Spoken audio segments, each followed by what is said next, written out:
guys, I'm Abigail, for those that don't know. Hiya, for those that do. Today I've got Tanya with me. She's a local designer in Perth. Yes, see? I know some awesome people. So what's the name of the company you run? My business is called Koi Girl. Koi Girl. So you can find that, is it Facebook or is it online? Online. It's an online store. We're on Facebook and Instagram. Okay, so what we're actually here today to talk about is healing, but alternative healing. So you've got your normal healings, your doctors, your specialists, your physios. Then you have alternative healers, spiritual healers, Reiki, Akaya, Bowen, kinesiology, and every culture has a different kind of healing. And then you have a level of healing that we don't tend to think about, which is things like music and art.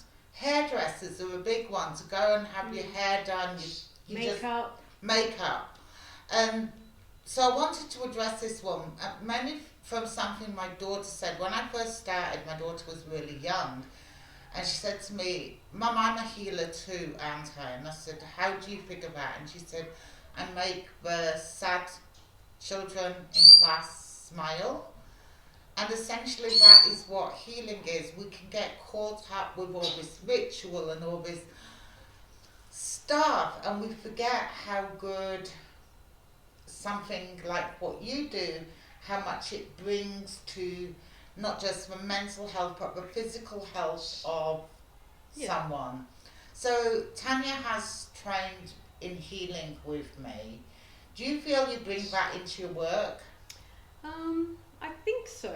I think I do it more for myself. I think for me, doing design and doing what I do brings a lot of joy into my life, and I like the idea that it brings joy to other people. Okay, yeah. So how much of your design would you say is intuition and how much is learned? Well, I'd say it's like 70% intuition, or mostly intuition. I see something and I can envision it in my mind, and I just create it. So everybody expresses themselves in a different way, because whenever I've tried to push you to tune into your intuition, you freeze up, but yet with your design it's free flowing. What do you think is different? Confidence, maybe? Yeah?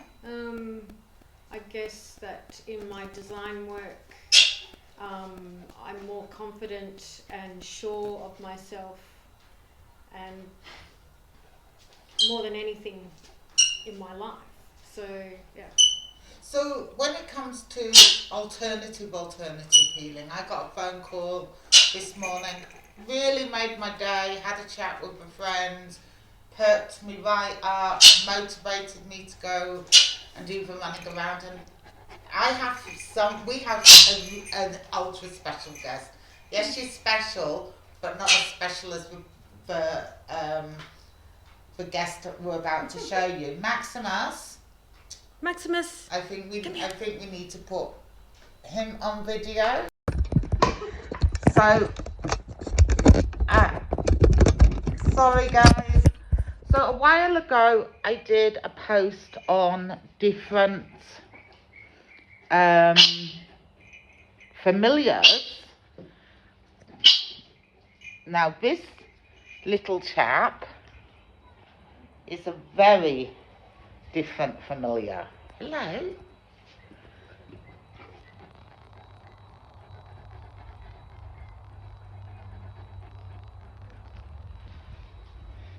So this is not my familiar. This is actually Tanya's familiar that she brought round to visit us. So let's just try and do this without. Okay. So do you feel that there's anything that you could add for self-healing that people can do? Well, I find that colours can be healing. Um, working with lots of different colours, it has a different emotional reaction. So, if you're feeling bad or down, I think, work with colours, work, I don't know. So we know that the vibration of colours is different, and it triggers different parts of our chakras, different parts of our energy flow, and so colours is actually a huge thing. Whether it's introducing some throw cushions or a nice dress or just something that lifts you up. You look good, you can feel good, and it can change the way you feel dramatically. Yeah. So it's huge thing for mental health. The same with things like hairdressers. The same with music. It was interesting. I was watching something earlier, and they were saying how nowadays we actually listen to more music than ever before because of the live streaming, where we can just pick and choose what we like to evoke the emotions that we want, so we feel better. Except after a breakup, we still all play sad songs and I feel very sad. But that's still an emotional response, and that's to purge all that negativity so you can then get up and move it on. Plus, it's nice to listen to Adele sometimes. Okay, she's not biased. So, all your works online, so people can order from online. Yes, I'm stocked in a few stores around Perth and Fremantle. My website is koigirl.com.au. Okay. And you can find me on Insta. Okay. Right. So, like to thank her for coming in. For those of us in Perth, we know it's absolutely sweltering. So when the weather cools down a bit, I'm going to ask her to come back because she makes the most amazing kimonos, and her shoes are to die for, seriously. Hello, Max. So I'm going to ask her to come back and actually be wearing what she's designed.